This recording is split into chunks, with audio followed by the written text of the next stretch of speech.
हंसलू जे गलिया में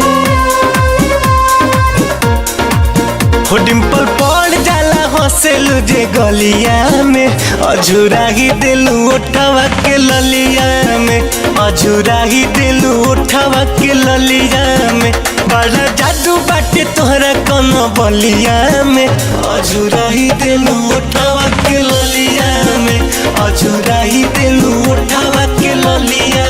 में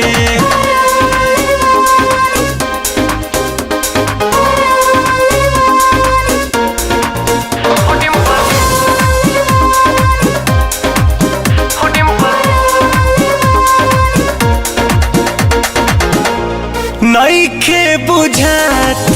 रानी कहा तोहर दिल बा तोहके मनावल तो बड़ी मुश्किल बा मीठी बात में ना फसलावा बहकावा ना राजा हम दिल पे कईने काबू समझावा ना राजा दिल धैले बाड़ू लाला की रुमलिया में